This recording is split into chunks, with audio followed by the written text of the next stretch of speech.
Buenos días. En un momento comenzamos. Les estaba buscando los documentos de las guías de manejo de hipertensión, porque no se las he subido, pero ahorita se las subo. La guía europea, la del 2018, ahorita les comparto pantalla para que la revisen, y la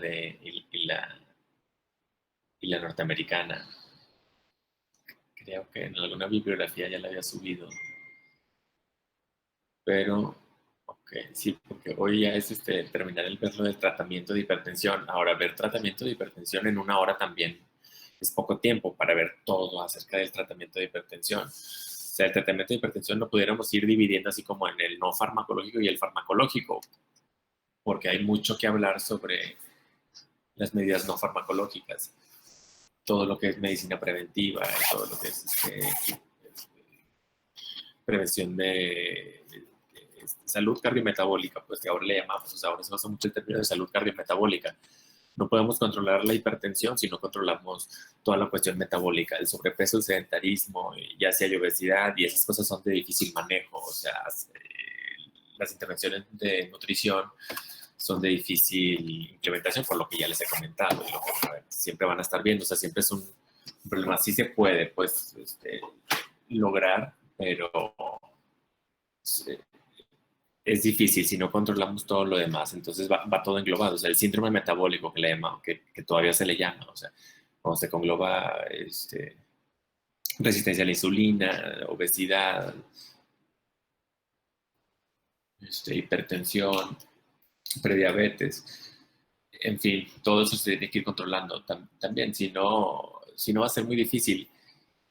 Y en cuanto a las guías mexicanas, pues no hay guías mexicanas, nada más son los consensos. Está una sociedad que se llama Sociedad Mexicana para el Estudio de la Hipertensión, pues como la Sociedad Mexicana de Hipertensión. Hay otra sociedad mexicana que se encarga de ver lo de la exclusión de aterosclerosis y prevención primaria, rehabilitación cardíaca. Ellos sacan consensos sobre manejo de hipertensión arterial, sobre prevalencias,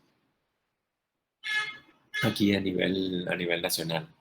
porque todas las estadísticas, pues obviamente son tomadas de Europa y de Norteamérica. Sí hay también algunos grandes consensos brasileños sobre todo, pero pues todo lo que sabemos de hipertensión, todo, por ejemplo, las clases y todo, las tomamos de las guías europeas. Y entonces nos queda en esta clase 2, 4, 6. También tenemos varias sesiones, porque todavía hay que cubrir bien todo lo de valvulopatía aórtica, valvulopatía mitral, pulmonar y tricúspide en menor medida, pero sí, esas muy bien, esas pues las cuatro válvulas principales, verlas bien. Y el tema de insuficiencia cardíaca también, aguda y crónica, que también es mucho tema para estar viendo en unas sesiones de hora y media, de 2. Pero intentar condensarlo, hacer un resumen, así, lo mejor que se pueda. Porque igual el examen de tercer reconocimiento, así como el de segundo, que pues no sé en qué momento lo presentarán, pero según yo es casi el 50% o algo así clínico, casi todas las preguntas clínicas, ¿no? Bueno, a ver, vamos a seguir.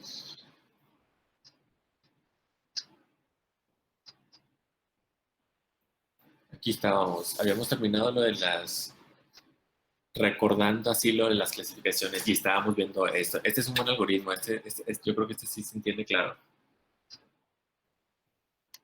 De según cómo llega el paciente a la consulta, cuánto trae de presión, lo clasificas. Los primeros dos, normal o elevada, las medidas no farmacológicas. Y según el riesgo, otra vez, el riesgo lo podemos sacar de manera clínica, viendo al paciente, interrogándolo, viendo todos los antecedentes de enfermedades que tenga, factores de riesgo, o estimándolo a través de un calculador ya automático en aplicaciones, en la red. Y esto ya está más automatizado, y digamos que esto es más objetivo. Que la evaluación clínica últimamente es establecer este riesgo y ahí actuar, ¿verdad? Sigue llevando medidas no farmacológicas, todos los grados de hipertensión, como ya lo enfatizaba la clase pasada, todos llevan no farmacológicos. Porque ahorita ya vamos a ver, esto es lo mismo, nada más que enfocado con los cortes de diastólicas y desistólicas de los europeos, ¿no? Pero esta es de la norteamericana. Distan un poquito, pero lo importante así conceptual es eso, ¿verdad? Que antes de actuar acá con fármacos, siempre es indicado establecer un grado de riesgo aterosclerótico o cardiovascular y continuar, ¿verdad? Las revaloraciones también, o sea, 3 a 6 meses en el paciente que tiene riesgo bajo, digamos que llegó controlado, a los 3 a 6 meses lo vuelves a citar en otros 3 a 6 meses o un año, y así dependiendo de cómo llega la consulta, controlado o no controlado. En términos generales, paciente controlado, pues es paciente que llega con menos de 135/80. Menos de 135/80, ese es un paciente hipertenso grado 1, ya con tratamiento. Menos de eso es digamos, el objetivo, que de hecho esas son dos palabras que más adelante les pongo. Esto ya había dicho que no había importancia en diferenciar destacar las diferencias que existen entre el JNS8 y las guías del 2017. Hay algunas variantes así que es interesante revisar, pero ahorita no vamos a dedicarle tiempo a esto. Eso no es interesante ahorita para el programa académico. Pero esto es así, yo creo que lo principal, cómo podemos abordar el tema del tratamiento de la hipertensión arterial. Intervención no farmacológica, por un lado, todo lo no farmacológico, intervención farmacológica, por otro lado, y los aspectos del seguimiento. ¿Qué tan seguido? A largo plazo? ¿Cuáles van a ser nuestras metas? Y esto pareciera así como coloquial o ya repetitivo, estar yo repitiendo, o ustedes al paciente estarles diciendo que antes de iniciar el tratamiento hay que empezar a dar hábitos y estilos de vida saludables, ¿verdad? Así lo dicen y lo vamos a seguir diciendo en toda la literatura, ¿verdad? Piedra angular en el manejo de la hipertensión, no deben, esto sí es esto es como punto aparte, ¿no?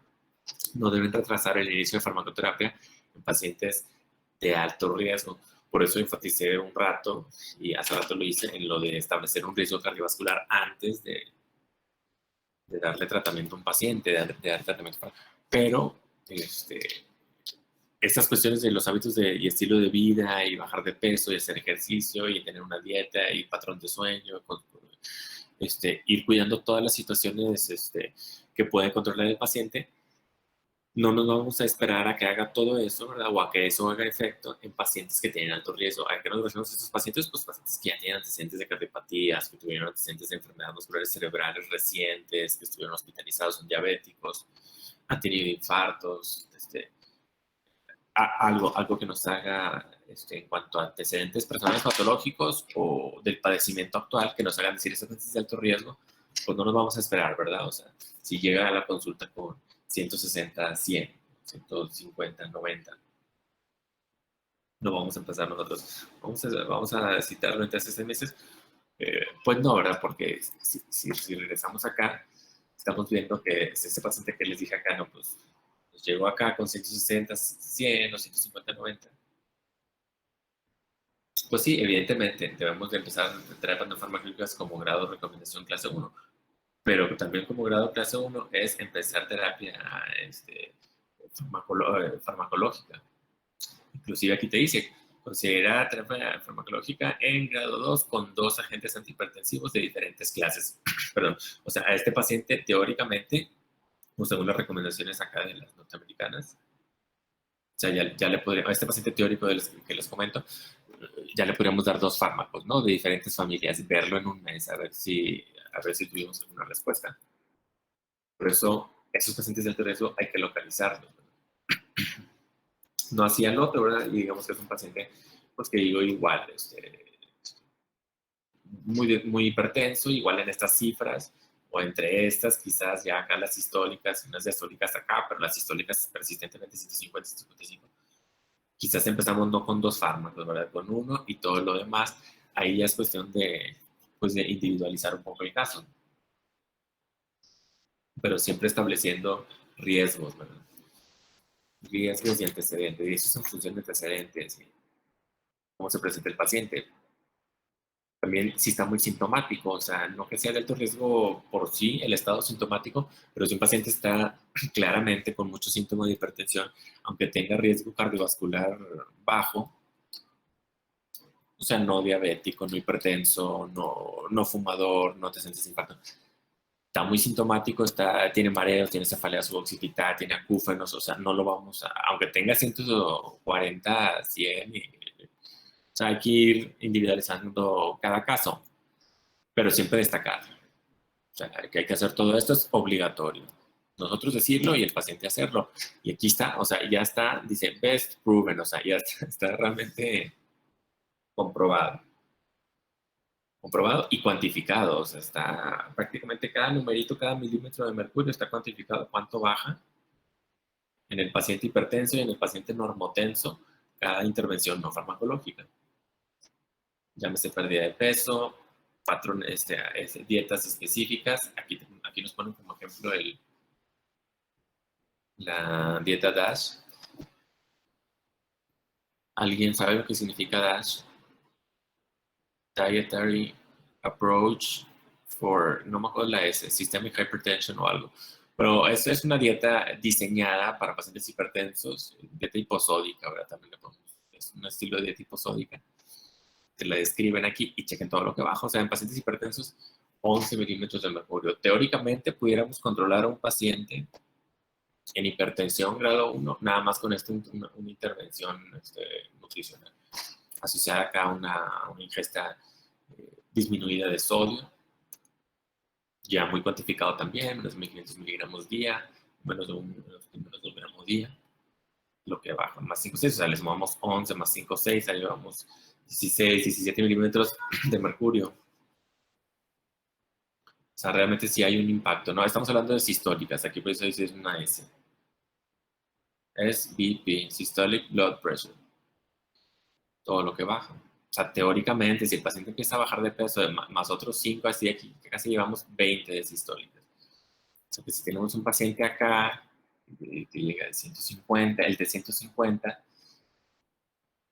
Claro, eso no lo, en un mes no, es muy difícil que lo logre, ¿verdad? Que baje 5 kilos, si se puede, o quizás lo haga, que adopte patrones de dieta, que logre todo esto y que llegue al mes, que se reflejen estos 20 milímetros de mercurio. Digo, es optimista, pero puede suceder. En teoría, pudiera suceder.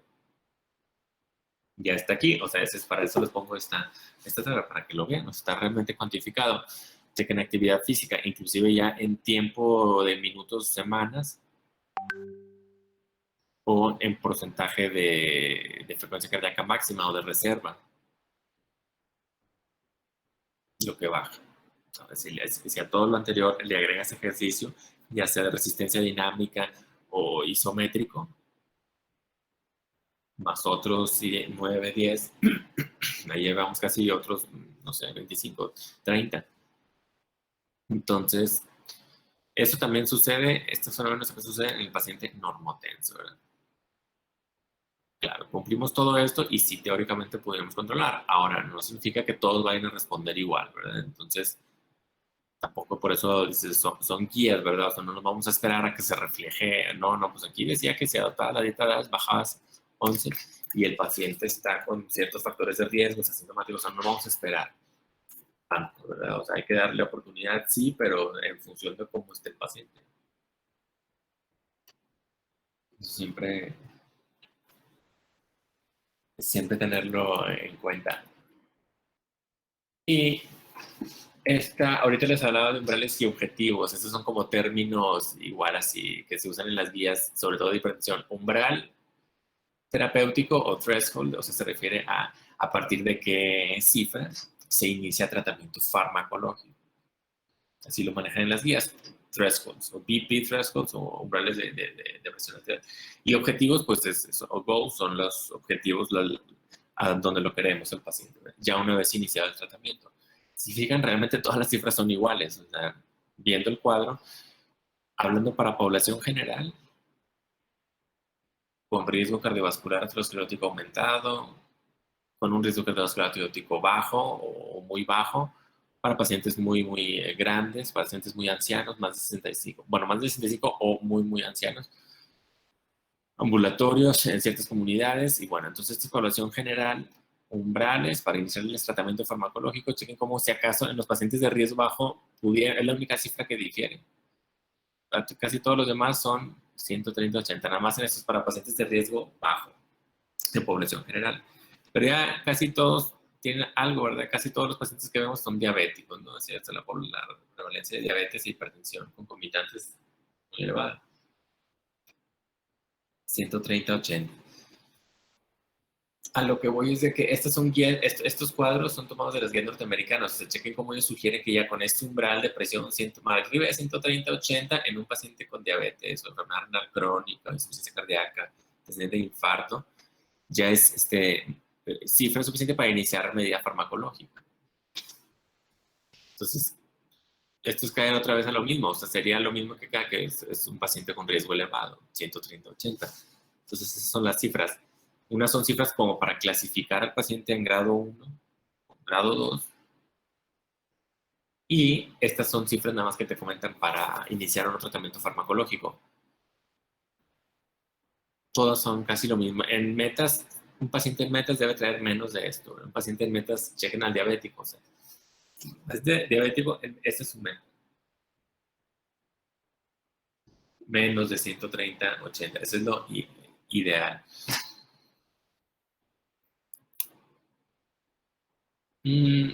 Estos conceptos los tomé de las guías. Estas eran las de hipertensión del 2013. Ahorita ya están las del 2018. Y son las que les iba a mostrar. A rato se las enseño o las subo ahí al Classroom. Pero dice, los principales beneficios del tratamiento farmacológico son secundarios al descenso de la TA per se, independientemente de la clase de fármaco utilizado.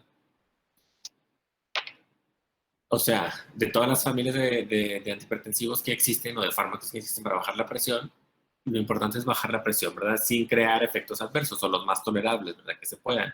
Siempre hay algunas combinaciones que se contraindican inclusive o que no se deben o que no son las idóneas, y que esas sí hay que conocerlas.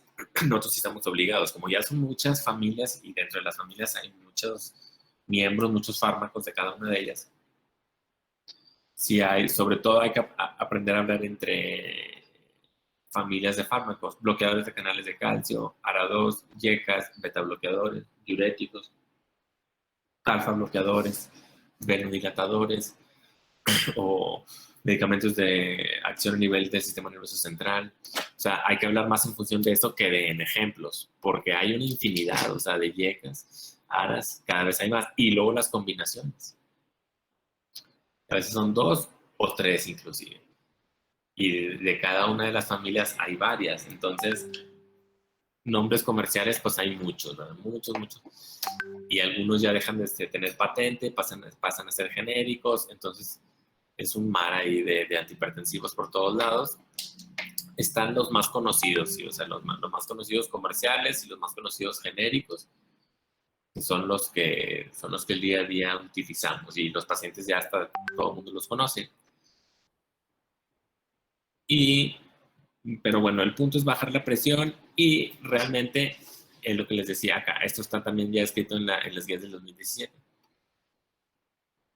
El beneficio del tratamiento farmacológico está en relación directa con el riesgo farmacológico. O sea, entre mayor riesgo cardiovascular tengan, mayor se benefician de tener tratamiento farmacológico y viceversa. Para que esto no se convierta en clase así de farmacología, es nada más, digamos, así como por encima, pues. O sea, no vamos a entrar en el mecanismo de acción de cada fármaco, ¿verdad? O sea, me tendría que, para empezar, estar acordando de cada mecanismo pero es ir mencionando. Los diuréticos sí se usan desde hace mucho. Casi siempre vamos a empezar, si ya decidimos empezarle fármacos a un paciente, el diurético siempre va a ser el primero, junto con el principal, digamos, pero el diurético siempre como coadyuvante, que es lo que le llamamos. Coadyuvante, un diurético a dosis bajas, generalmente de la familia de las tiacidas, hidroclorotiazida o clortalidona, a estas dosis 12.5, 25 miligramos. Ahí está, por eso lo elegimos, porque tiene una vida media prolongada y tiene efectos ya demostrados en reducción de eventos cardiovasculares. O sea, no nada más el efecto hipotensor, pero pues igual y por eso mismo, pero también pues, se asocia a reducción de eventos cardiovasculares. O sea, cuando decimos que usamos diuréticos para el tratamiento de la hipertensión, no nos estamos refiriendo a diuréticos de asa o ahorradores de potasio. El ahorrador de potasio, en cierto punto, sí pudiéramos considerarlo antihipertensivo en casos de hipertensión de muy, muy difícil manejo, hipertensiones resistentes, ya como tercera o cuarta línea. Furosemide, específicamente, ese sería ya utilizado en pacientes con problemas de enfermedad renal crónica, retención hídrica, datos de congestión venosa, sistémica o pulmonar, como aparte hipertensión, entonces ahí sí entra el diurético de asa, llámese furosemide. Muy, muy popular en el tratamiento de insuficiencia cardíaca, aguda y crónica. Pero cuando hablamos de tratamiento farmacológico para hipertensión, desde el punto de vista diurético, es casi siempre hablamos hidroclorotiazida, o sea, tiacidas, clortalidona e hidroclorotiazida, que es lo mismo. Difiere un poquito ahí en su composición química, pero el efecto es lo mismo, ¿no? Pero ahí está, o sea, chequen cómo han formado parte desde el tratamiento desde esta década. JNC desde el 77, OMS desde el 78, o sea, realmente tienen como 40 años, o sea, se lo utilizas todavía, entonces todavía, te decías, casi siempre va combinado, siempre lo combinan con algún bloqueador de canal de calcio tipo amlodipino o nifedipino o algún ARA2 o YECA, pero esos son las combinaciones así populares, las más vendidas y las más utilizadas. Le digo, siempre piensen en tiacídicos. Cuando pensamos en tratamiento de hipertensión, diuréticos para tratamiento de hipertensión, es hidroclorotiazida o clortalidona. Aquí está donde actúan en la corteza. No es lo mismo que ahorradores de potasio y diuréticos de asa.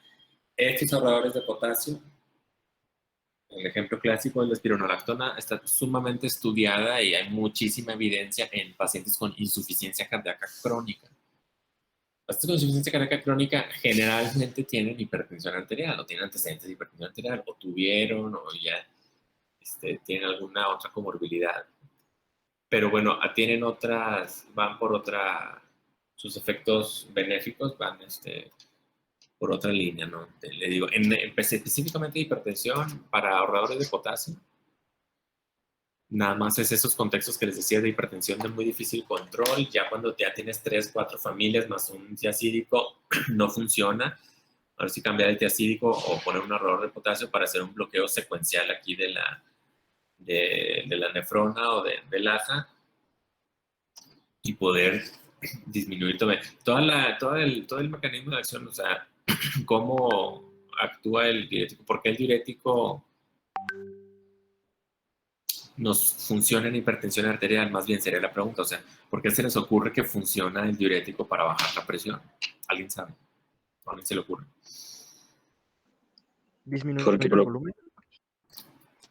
¿Por qué qué? Provoca disminución del volumen plasmático como general, por decirlo así. Sí, ese sería como el principal. Exacto, disminución del volumen circulante del volumen plasmático y pues bueno, tienes ahí ese efecto, ¿no?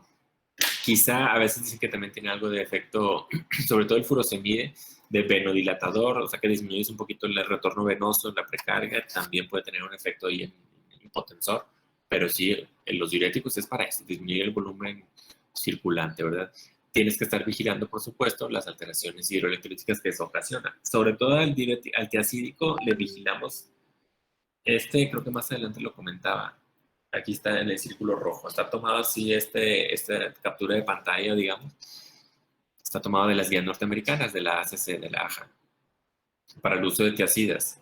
Chequen, aquí está, clorothalidona y hidroclorotiazida, y hay otras dos que se comercializan allá, creo que aquí no hay, o igual y sí. Estas dos no son tan comunes, pero sí, quizás los nefrólogos las utilicen más o las conozcan. Quintapamida y metolazona. Cuidar esto que está aquí en el círculo rojo. Pacientes con antecedentes de ataques de gota aguda. A menos que ya el paciente, además que si lo haya tenido, esté en tratamiento contra el ácido úrico, esté en tratamiento con alopurinol, o, bueno, un fármaco, porque realmente sí lo pueden agudizar. Hay que estarle vigilando mucho esto. Al paciente que le vamos a dar hidroclorotiazida, que es casi a todo, si se fijan ahorita, les decía que es muy común la hidroclorotiazida como coadyuvante. Casi siempre va a 12.5 o 25 miligramos en conjunto con los sartán, o amlodipino o cualquier otro.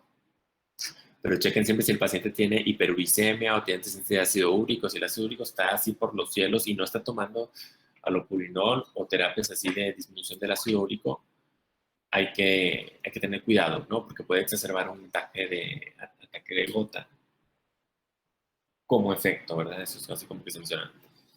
Entonces, cuidar eso porque sí, pues es muy utilizado. Muy utilizado. Están monitoreando los electrolitos, nada más. Monitorizar. Monitor for hyponatremia and hypocalemia, uric acid y niveles de calcio. Aquí están las dosis, ahí están. Me parecía al día, miligramos día. Y sí funciona. Doctor, disculpe, ¿podría aceptar a una de mis compañeras que no tenía internet? Sí. Gracias.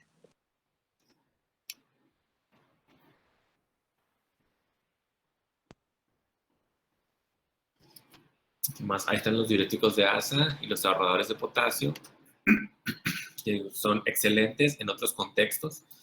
Entonces, insuficiencia cardíaca o pacientes con antecedentes de infarto agudo del miocardio que están en rehabilitación cardíaca, que estamos ahí ante un problema de que no queremos que se remodele el músculo cardíaco por el evento que hubo, y el espironolactona ayuda mucho a eso, ¿no? Se mete mucho con el eje renina-aldosterona, angiotensina, y tiene un efecto muy favorable, pero son en esos contextos de falla cardíaca, insuficiencia cardíaca.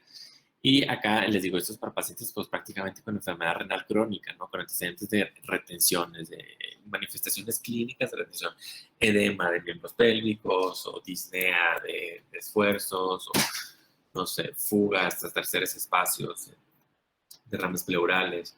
O sea, entonces, pero eso ya es un paciente, digamos, con ese antecedente. O casi siempre cardiorrenal, ¿verdad? Pacientes que tienen enfermedad renal crónica más insuficiencia cardíaca. Se descompensa una y descompensa la otra y viceversa. Entonces inclusive hay como 4 o 5 tipos. Son 5 tipos de síndromes cardiorrenales, las llamamos. Insuficiencia cardíaca crónica, que se descompensa y causa una lesión renal aguda, ¿verdad? O en un riñón sano, o viceversa, un riñón enfermo que se descompensa por alguna causa y causa insuficiencia cardíaca aguda. Entonces, así hay una relación muy estrecha entre corazón-riñón y ahí es cuando entra en utilidad estos diuréticos de ASA. Por eso dice aquí está un comentario, dice, son los diuréticos de elección en pacientes con insuficiencia cardíaca sintomática. Pacientes con insuficiencia cardíaca con fracción de expulsión baja, daño miocárdico severo, que la fibra miocárdica no funciona bien, tienen disnea, ¿verdad? Tienen disnea por retención hídrica. Y en ellos todavía hay que ser más enérgicos, o sea, con la disminución del volumen circulante, como decía. Y mira, aquí está, se prefieren sobre las tiazidas en pacientes con enfermedad renal crónica moderada a severa, es decir, tasas de menos de esto, menos de 30 mililitros minuto de depuración. Entonces ya el paciente con hipertensión arterial y enfermedad renal crónica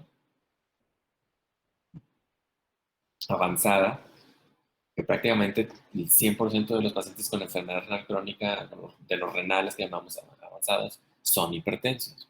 Todos van a llevar tratamiento de diurético de ASA, no nada más la hidroclorotiazida. ¿Puede llevar la hidroclorotiazida como tratamiento de hipertensión? Sí, sí puede. Pero es piedra angular sí, en esos pacientes. No en el que no tiene, no en el normal, pues, en el que no tiene insuficiencia renal.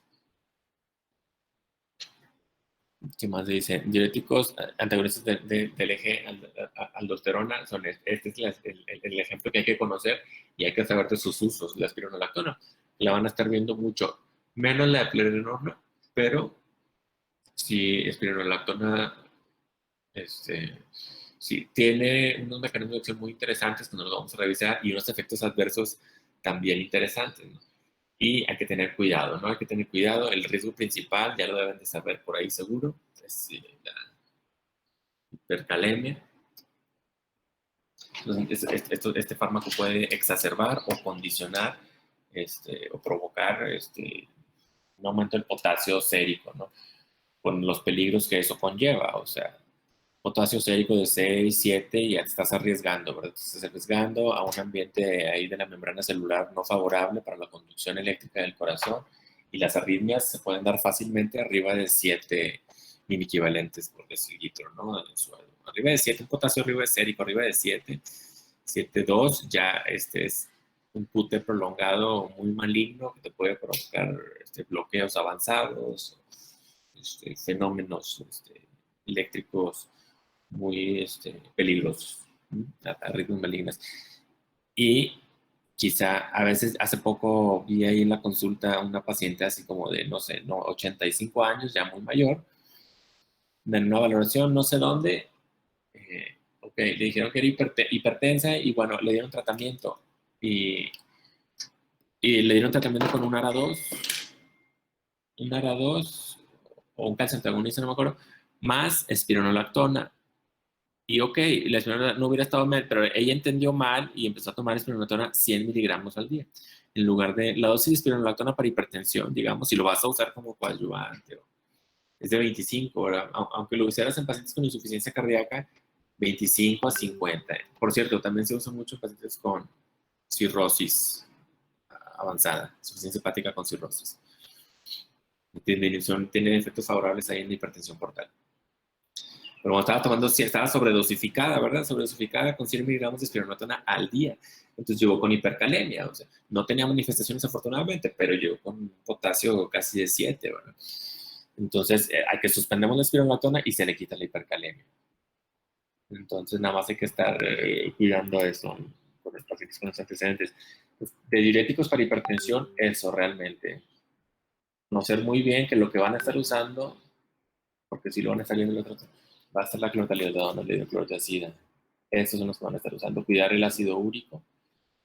Saber que pacientes muy metabólicos, me refiero a pacientes con diabetes, resistencia a la insulina, obesidad, sedentarismo, antecedentes, cualquier estigma físico de que estos pacientes son metabólicos, acantosis nigricans, que le vean que tienen antecedentes de intolerancia a los carbohidratos, tengan cuidado con utilizar los tiacídicos, porque esos pacientes no han de metabolizar muy bien o deben de tener algún daño oxidativo aquí a nivel renal y no metabolizan bien todos esos, valga la redundancia, esos metabolitos o producen metabolitos tipo ácido úrico y otros que son dañinos, ¿verdad?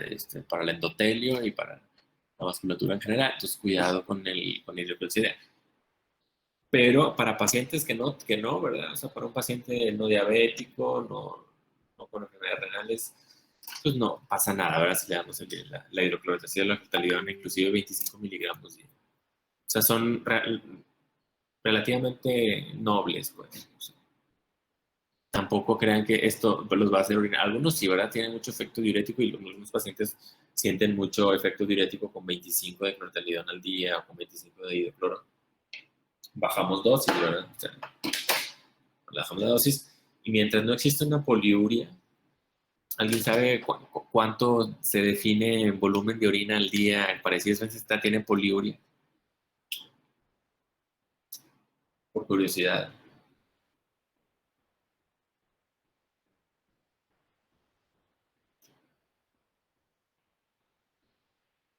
Para decir, este paciente En tiene poliuria. en En volumen volumen no estoy urinario. segura, pero creo que eran más de 6 veces al día. Ajá. Arriba de... Esta es pregunta de medicina interna. O de nefro. O de no sé. O de ustedes también de medicina. No, ¿Más son de 3? 3 litros, sí. Son 3 litros. Más de 3 litros al día.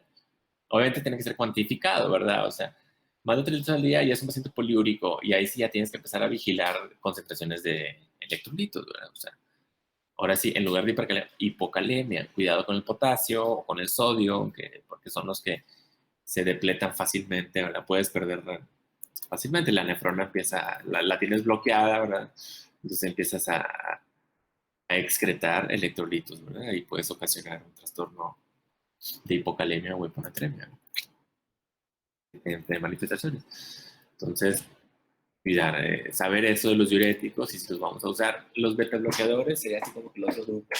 En hipertensión está medio controvertido. Anteriormente se usaban mucho porque son como fármacos prototipo, ¿verdad? O sea, y sobre todo porque se usa mucho todavía en pacientes con cardiopatía isquémica, antecedentes de infartos, antecedentes de angina de pecho, cirugías, en fin, los betabloqueadores están sumamente estudiados y hay una infinidad, cardioselectivos y no cardioselectivos y mixtos.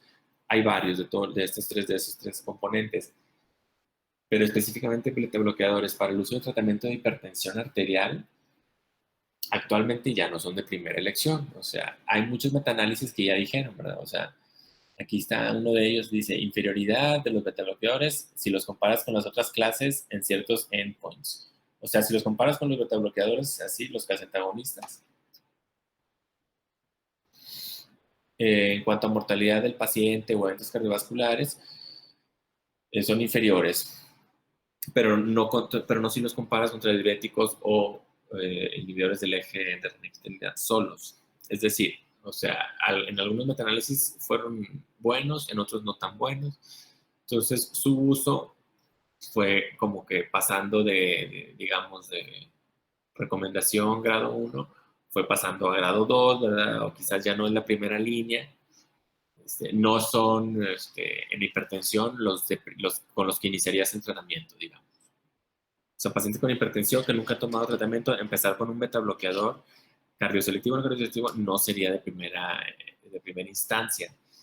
Pero eso es un paciente hipertenso solo. Pero si el paciente tiene antecedentes de eventos coronarios o pacientes de insuficiencia cardíaca, se beneficia muchísimo. Entonces también hay que ver bien al paciente para no decir, no, los beta bloqueadores no funcionan.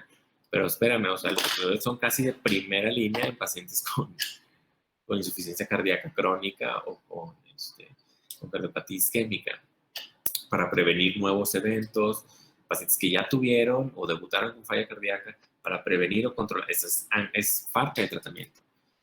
Pero para un hipertenso solito, digamos así, tranquilo, nada más hipertensión, sin nada de antecedentes cardiovasculares, cardíacos, digamos, se pudiera utilizar, ¿verdad? Como combinación, como combinación de el primero o un segundo, ¿verdad? O un tercero, inclusive. Aquí está, dice, tienen menor habilidad para disminuir la presión arterial sistólica central y la presión de pulso. O sea, eso traduce en menos capacidad para prevenir EBC. Es difícil iniciarlos y seguirles porque el paciente a veces no lo tolera mucho, ¿verdad? Dice, mayor prevalencia de efectos adversos. Ese es también un problema de los beta bloqueadores. El ejemplo típico es el metoprolol. Succinato de metoprolol o tartrato de metoprolol o algunas otras sales, pero esos son los principales. Y el otro principal es el propranolol. Ese es uno de los también prototipos beta bloqueadores desde los primeritos. Excelente también, por cierto. O sea, tiene todavía sus indicaciones y sus usos, sobre todo en algunas taquicardias, palpitaciones sintomáticas, pacientes distiroideos. Pero son estos, ¿verdad? Los que vamos, cuando hablan de beta bloqueadores, imagínense metoprolol, propranolol y los de reciente aparición, digamos, de hace unos 10, 20 años, ya viene lo que es el carvedilol, el bisoprolol, y otros cuantos, ¿verdad? Nebivolol, que tienen algunos efectos mixtos, beta bloqueadores, alfa bloqueadores, en cierta relación, ¿verdad? Pero son excelentes, sobre todo en falla cardíaca. Entonces, así, metoprolol, propranolol, carvedilol, la betalol también, me estoy acordando de los demás, quizás ahorita los veamos en los cuadros, pero son muchos beta bloqueadores. El problema es eso, ¿no? Algunos no los toleran, les baja mucho la presión, o les da temblor generalizado empezarlos, o simplemente les baja mucho la frecuencia cardíaca y no lo aguantan. Hay que bajar dosis. Tiene algunos efectos en pacientes con disfunción eréctil o problemas de ese tipo, de insuficiencia arterial periférica, no son recomendables, ¿verdad? Porque los pacientes que tienen esas condiciones dependen mucho del receptor beta periférico para poder vasodilatar, ¿verdad? Y con los beta bloqueadores eso lo hace difícil. Cuidado también con los pacientes con asma, en fin, tienen esas dificultades para adoptarlos. O sea, muchos no los toleran para eso, ¿no? Y si los comparas con YECAS o bloqueadores de canales de calcio, en cuanto a regresión o prevención de daño a órgano blanco, son inferiores. Entonces, como les digo, los fueron como que un poquito desplazando. Chequen este otro efecto indeseable. Producen aumento de peso. Se asocia a desarrollo de diabetes mellitus en asociación con uso de diuréticos. Hay algunos estudios, esto está medio controversial, pero sí hubo alguna literatura que lo menciona, ¿no? Se asocia al desarrollo de diabetes mellitus tipo 2 o prediabetes, ¿no? Alteraciones ahí del metabolismo de la glucosa, cuando se estuvieron usando mucho en combinación con diuréticos, beta bloqueador no diurético. Esa era una combinación que se usaba, creo, estoy casi, tengo la sospecha que se usaba antes, ¿no? Esa combinación. Y estos son los que los menciono yo. Los nuevos. Beta bloqueadores, vasodilatadores con mejor perfil, no efectos adversos. Nebivolol, la betalol, bueno, no, la betalol no, es más como para que dices nebivolol o el carvedilol. Y aquí están. Cardioselectivos. Cardioselectivo vasodilatador y no cardioselectivo. Chequen con el no cardioselectivo, prototipo propranolol. Propranolol. Muy barato, todavía mucha gente aquí aquí me refiero en México, en el país, a nivel rural, lo utilizan porque es sumamente barato. O sea, no sé, no estoy seguro del precio, pero sí es fácil conseguirlo y tiene un inicio de acción rápido, vida media corta. Y bueno, les puede controlar la hipertensión hasta cierto punto. Y acá está el succinato y el tartrato, las dosis, a lo que ascienden, desde qué a qué van, la frecuencia al día que se recomienda. Ya que aquí está, en los mismos comentarios de las recomendaciones de las guías lo dice. Betabloqueadores no son recomendados como primera línea, al menos que el paciente tenga ischemic heart disease o heart failure. O sea, que al menos que el paciente tenga cardiopatía isquémica, cardiopatía isquémica crónica estable o insuficiencia cardíaca. Ahí sí. Pero en pura hipertensión, no. ¿Qué dicen los cardioselectivos? Todos aquí están, son los que esta creo que es la pregunta clásica que se hacía mucho para nosotros en pregrado o así, pero creo que ya se la han de saber, entonces ya pasó de moda esa pregunta. Dice, son los agentes preferidos en pacientes con enfermedad broncoespástica reactiva, ¿no? Enfermedad reactiva bronquial, que requiera un beta bloqueador. O sea, entonces el paciente realmente tiene indicación para beta bloqueador, pero pues tiene asma. Tiene asma y entonces ahí sí hay que cuidar el uso de beta bloqueadores no selectivos, ¿no? Nada más utilizar eso, ¿no? Que al paciente con asma o EPOC se le da el que es cardioselectivo. Está de más decir que es porque pues hay receptores betas dispersos en el árbol bronquial, tráqueo bronquial. Que más chequen el nebivolol. El nebivolol es un beta bloqueador muy bueno. La verdad es de que sí, para manejo de hipertensión sí tiene muy buenos resultados porque tiene mucho efecto vasodilatador. Nebivolol se llama. Y ahí está, porque vía actúa. Dice, induces nitric oxide, induce vasodilatación. Inducida por óxido nítrico. Cuidar si vamos a suspender ese fármaco de manera abrupta. Puede tener algunos problemas ahí de hipotensión o hipertensión reactiva. Este es el otro. Chequen como el carvedilol que me faltaba. Carvedilol o la betalol son beta bloqueadores combinados, alfa y beta. Entonces, excelente carvedilol en pacientes con insuficiencia cardíaca con fracción de expulsión reducida. Es lo que significa heart failure with reduced ejection fraction. A veces le cambian esta R por una P, que es fracción de expulsión preservada o conservada. Pero últimamente son pacientes con insuficiencia cardíaca crónica. Y ellos se benefician sumamente del uso de carvedilol. 12.5, 50 miligramos, puedes empezar todavía desde menos porque si los vasodilatan mucho. Y el altalol pues también excelente, nada más se consigue no en tantas presentaciones. Pero aquí está, chequen bisoprolol. Creo que el bisoprolol no lo mencionó, pero no sé por acá. Bisoprolol. Atenolol, metacelol. Bisoprolol, metoprolol son de elección en hipertensión y insuficiencia con fiebre disminuida.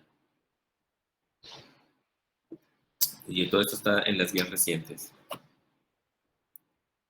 Antes de entrar, espérenme 5 minutos para contestar unos mensajes y ahorita regresamos. Unos 5 o 10 minutitos.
Listo, vamos a continuar. Ya para a ver si podemos terminar con lo de farmacología y quizás ya el otro miércoles, si todo marcha así normal, ya ustedes empiezan los que siguen con lo del valvulopatía y fiebre reumática. De calcio antagonistas o bloqueadores de los canales de calcio son sinónimos, ¿no? Es lo mismo. Calcio antagonistas y bloqueadores de canales de calcio.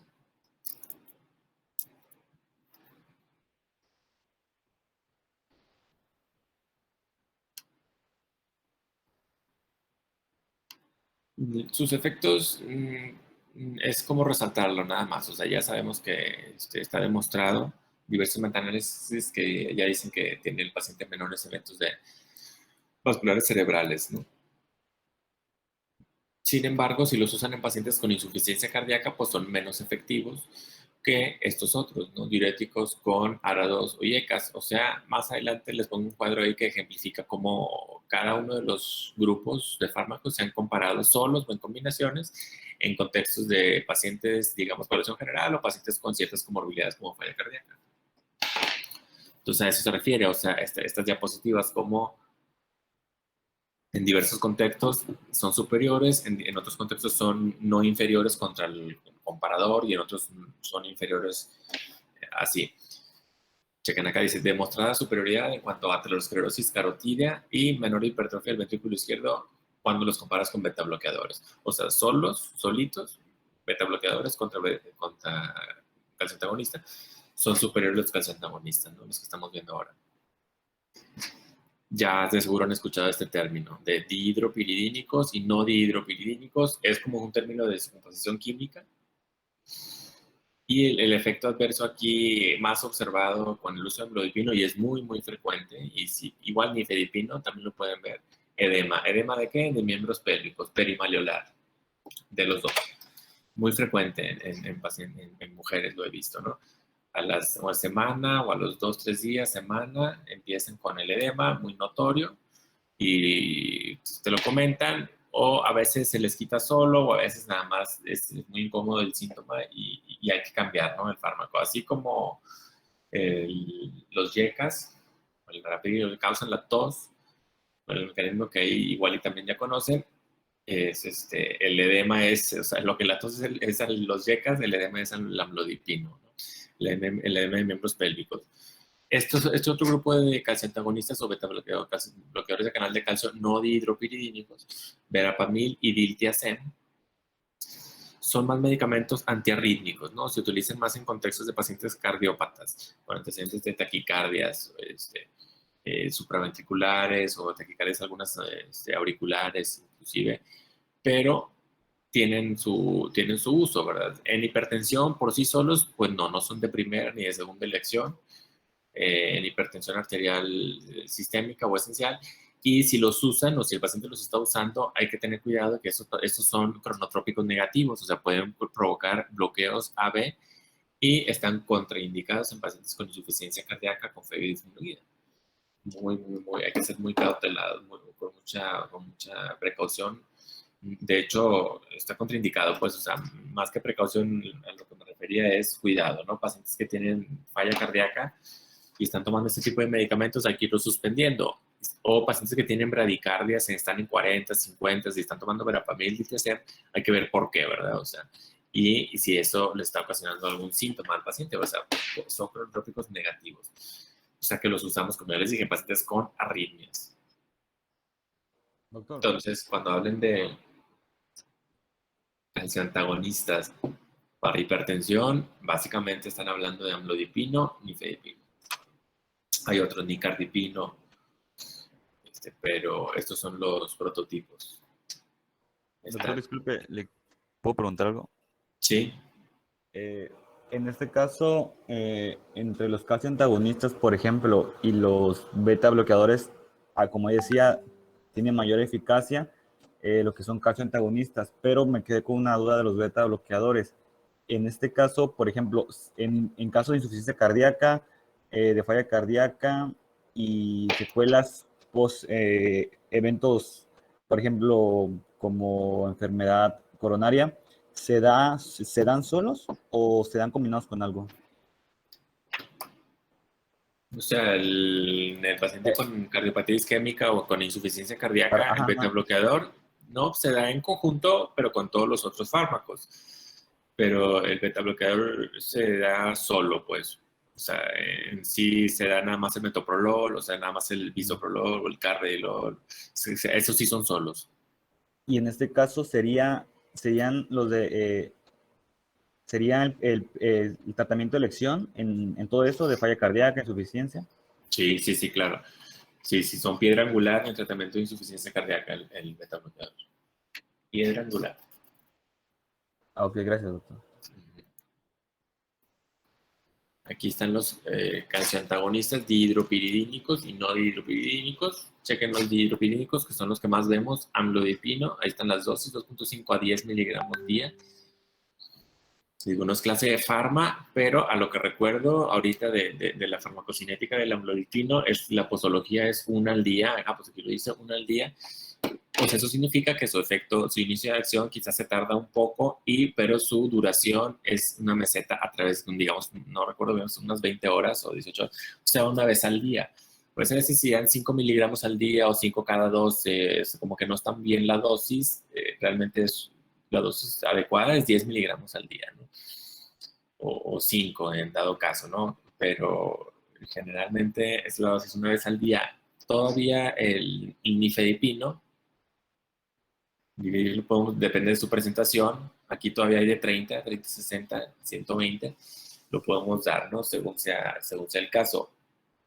Pero también es muy útil. La verdad es que es bastante útil. Hubo alguna época en que se daba mucho para el control o no sé si se daba mucho, ¿por qué? Pero cuando estábamos en el servicio social, nos decían que si llegaba un paciente con crisis hipertensiva, con una urgencia hipertensiva, 160-100, 170-100, anteriormente daban cápsulas de nifedipino, hasta una capsulita de 30 miligramos, lo que ya les había dicho, ¿no? La pinchabas y la ponías en liquidito ahí sublingual. El medicamento se absorbe mucho más rápido que si te pones, que si le das, que de hecho es como es la guía, 50 miligramos de captopril vía oral, lo sientas y te esperas, ¿no? 20 minutos ahí viéndolo, 30 minutos, ver que haga efecto, pero el nifedipino sublingual, así esa dosis, era muy rápido el efecto, ¿no? Entonces, se reportaron algunos casos, ¿no? De hipotensiones como reactivas o secundarias o refractarias muy agresivas y se contraindicó, ¿no? Para el uso. Pero sí se utilizaba mucho de esa manera. Aquí mucho vemos el amlodipino y el nifedipino, por mucho. Felodipino es un poco más caro, creo, pero son pacientes como más con insuficiencia renal o esos antecedentes. Pero sí, sí lo ven. Mira aquí dice en los comentarios, edema de pies, piloedema, relacionada con dosis. O sea, dosis dependiente. Más común en mujeres, sí, evidentemente. Y verapamil DCM, nada más tener cuidado. Estos medicamentos los usamos en cardiología para taquicardias, para arritmias, nada más. Para hipertensión no los van a estar utilizando, no los van a ver. No son los de elección. Aquí se los comentan, pero porque estamos hablando de que son calcioantagonistas, ¿no? O sea, y sí tienen efectos hipotensores. O sea, sí, realmente, y aquí te dicen cuidado, ¿no? Cuidado no con beta bloqueadores, porque pueden ser bradicardias o bloqueos AB, interacciones farmacológicas, cuidado con pacientes con falla cardíaca. Y ya para ir avanzando, así son los prototipos, ¿no? O sea, son los típicos más bien. YECA o ARA2. Es la clase farmacológica más utilizada. Aquí los estoy comentando como una clase, pero pues una es el mecanismo, ya lo sabemos, el de la enzima convertidora de angiotensina y el otro es el receptor. Pero ambos están relacionados con el sistema renina-angiotensina-aldosterona. Entonces, de hecho, inclusive los norteamericanos ya los manejan como RAS, ¿no? Cualquier inhibidor del RAS, cualquier fármaco que actúe en el sistema, en el eje RAA. Entonces, estos están al receptor, estos están enzima, convertidora de sustrato.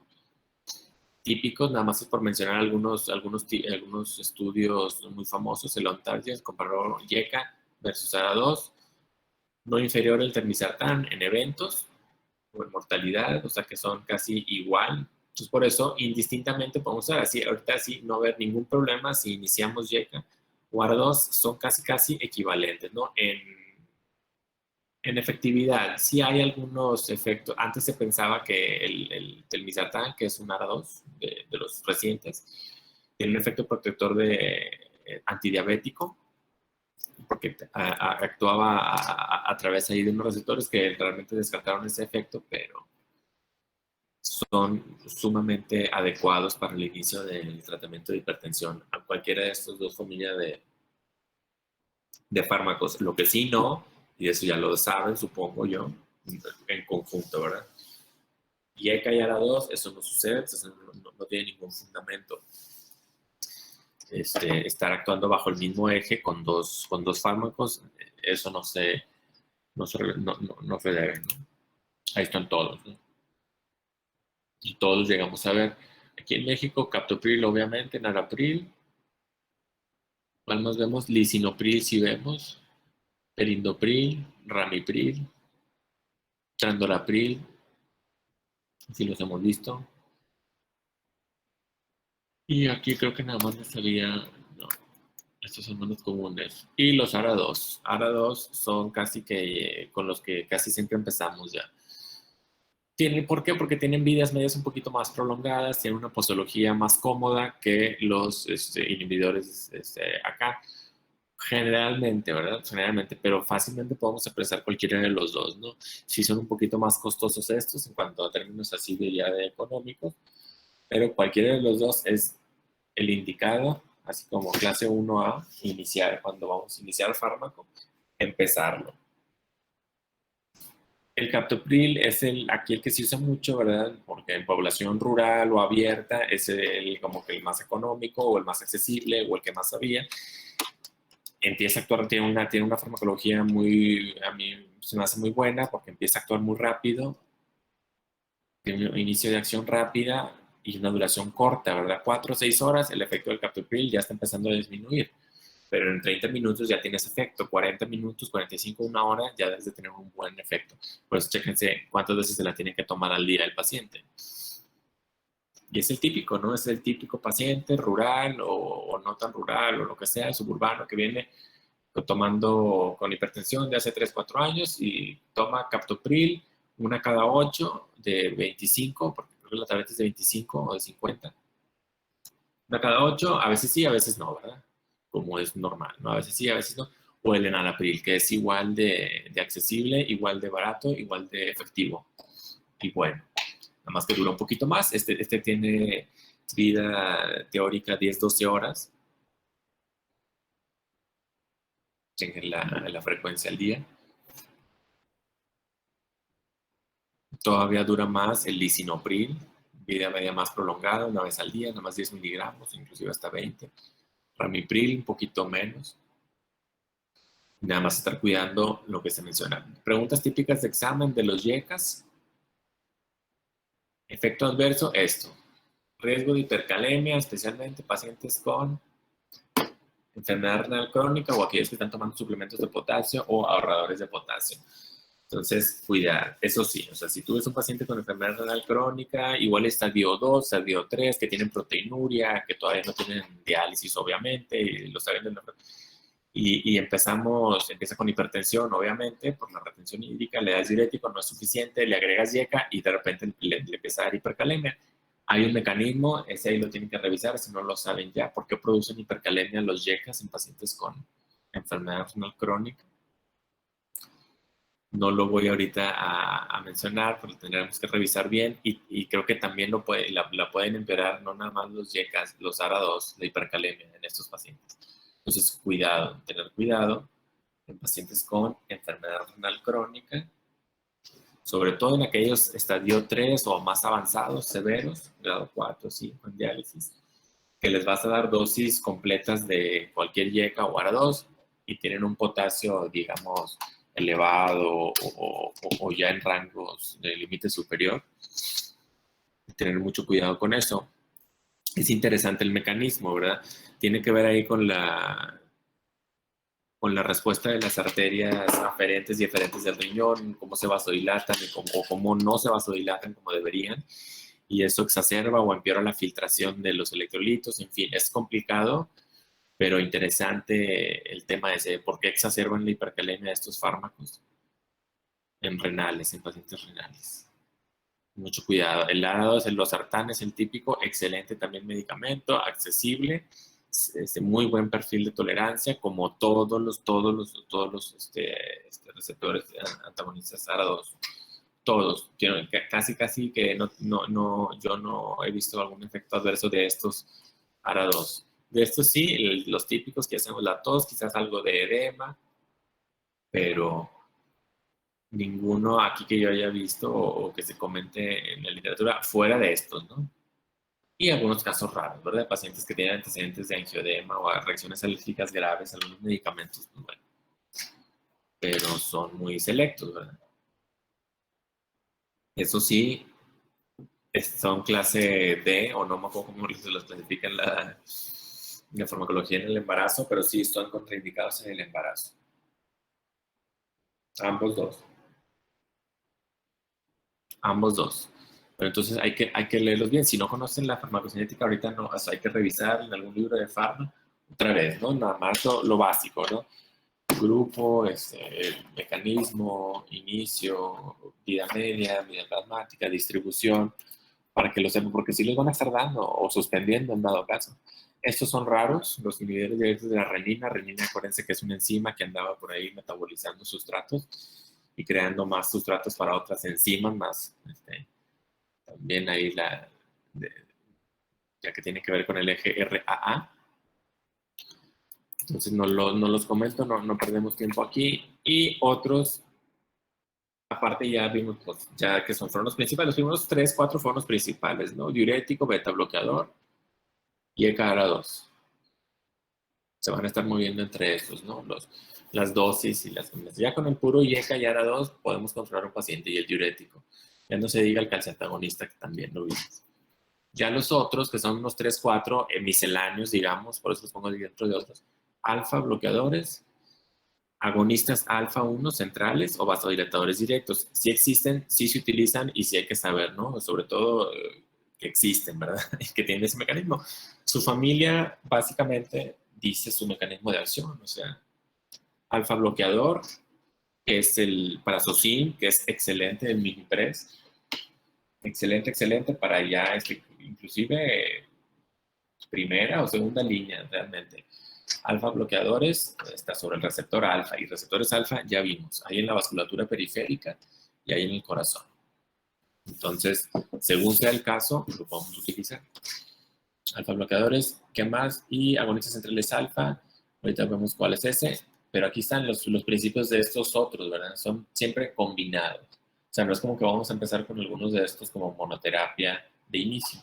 Siempre son coadyuvantes. Este alfa bloqueador se asocia con hipoxiemia. Estos se usan también, hay muchos alfa receptores en la próstata, pacientes con antecedentes de hipertrofia prostática benigna o problemas obstructivos prostáticos.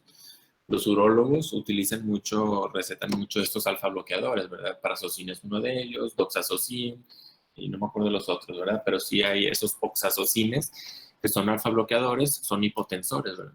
Y el paciente la tamsulosina, ¿no? Efecto adverso.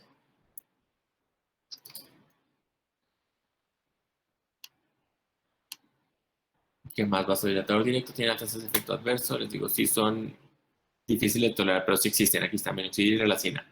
Pero bueno, los alfa 1, estos sí son, este sí seguro lo pueden llegar a ver. Prazosin o doxazocin. Tamsulosin, ese es el que utilizan los urólogos, ¿verdad? Que es un alfa bloqueador igual más selectivo, pero si lo usan la tamsulosina, puede ocasionar hipotensión ortostática. Además es de esos pacientes, ¿verdad? Pero yo sí, de hecho, sí los consideramos mucho y más, ellos se benefician, pues nada más hay que cuidar la hipotensión ortostática. O sea, los prostáticos toman los alfa-bloqueadores porque lo usan para esa patología, pero como efecto secundario, pues tienen esto. Pero si el paciente es hipertenso, pues les cae muy bien, realmente. O sea, el Prazosin, yo he visto que lo toleran bien. 2 miligramos, aquí están, la frecuencia al día. Estos son, digamos, ya para poblaciones más especiales, ¿no? Pacientes, quizá la paciente embarazada con hipertensión. Llámese una hipertensa que se embarazó o una paciente que no era hipertensa y que ahora es preeclámptica o tiene preeclampsia o hipertensión inducida por embarazo. Este es uno de los medicamentos que se utiliza, metildopa o alfametildopa, son centrales, se pueden utilizar, clonidina o alfenacina. Pero es nada más, ¿no? Que se me ocurren ahorita así las poblaciones en las cuales estos medicamentos se pudieran utilizar para hipertensión. O estos, ¿verdad? Hidralacina es excelente vasodilatador directo. Minoxidil también se puede utilizar, pero minoxidil es más como tópico para problemas ahí más prostáticos o tópicos. Pero la hidralacina sí puede ser vía oral y es vasodilatador como segunda, tercera línea en hipertensos que no se controlan, sobre todo si hay falla cardíaca. Y es excelente porque pues vía oral lo controlas. Lo que pasa es que no se consigue tan fácil en el mercado la hidralacina. Además, así está ya en las guías para no que se angustien de que con cuál inicio, cuál es el mejor, solo o combinado. Hay ya algoritmos, ¿verdad? Que siempre van en función de el grado de presión que tenga el paciente, muy marcada o digamos grado 1, y el riesgo cardiovascular, bajo, moderado, muy alto. Ya nos vamos, monoterapia, terapia combinada. Si el paciente ya tiene tratamiento y su kit de monoterapia y ya tiene tratamiento, se lo puedes cambiar o subirle la dosis a que llegue a tope y ya más adelante revalorar según sea el caso y continuar. O sea, siempre por eso considerar si el paciente ya está tomando, ¿no? Si la decisión fue de que, ok, ya viene el paciente descontrolado, controlado, pero así más o menos van los algoritmos, mono o terapia combinada en función de eso. ¿Qué presión trae y qué riesgo cardiovascular tiene? Y si vas a empezar con mono, decidir, ¿no? Decidir qué dosis, cuánto tiempo le vas a dar, si lo vas a citar y para subirle dosis. Generalmente empezamos con dosis completas si el paciente pues viene, no sé, digamos que viene con elevación así marcada, riesgo bajo, pues podemos empezar un agente de dosis completa, los sartán 100 o...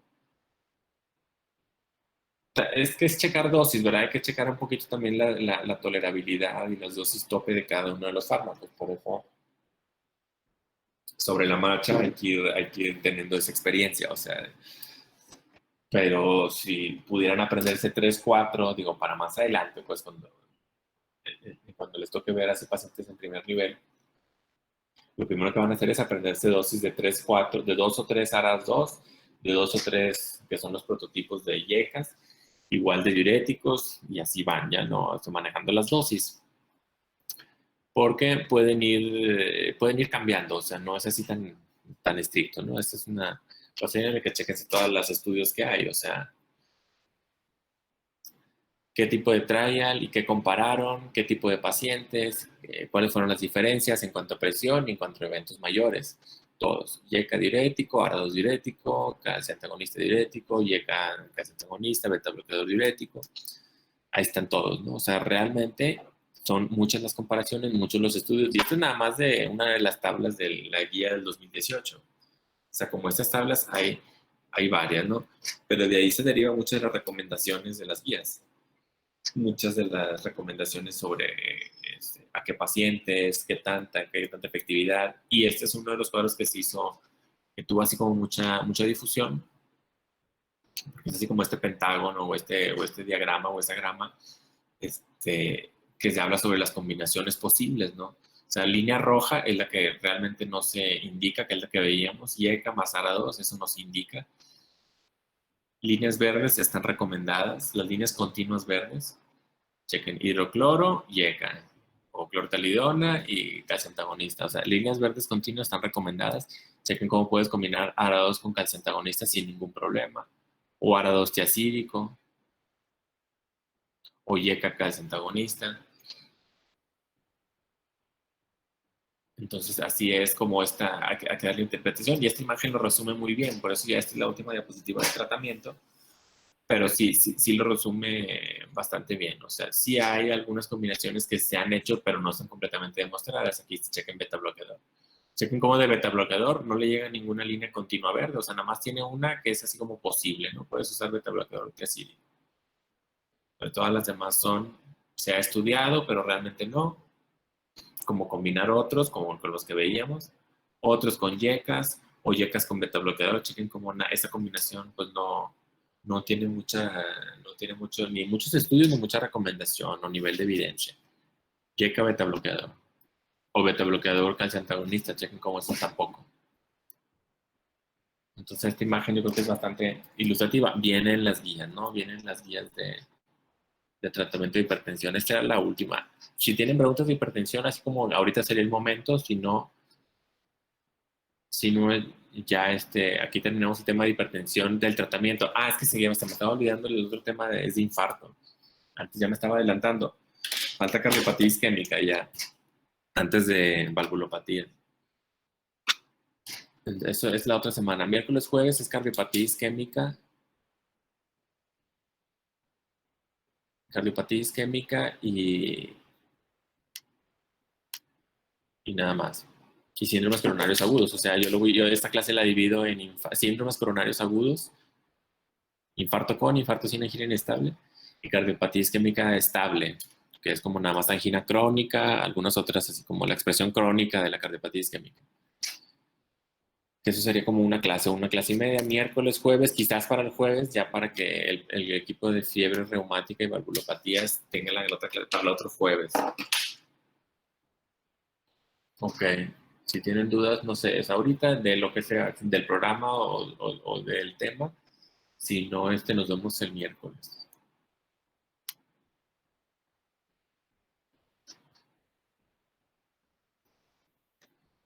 No, doctor, todo bien. Creo que todo bien, doctor. Ok, bueno, entonces hasta el miércoles ahí. Cualquier cosa, estamos ahí en comunicación, ¿no? Gracias, doctor. Gracias, doctor. Gracias, doctor. Gracias, doctor. Hasta luego. Gracias, doctor. Hasta luego.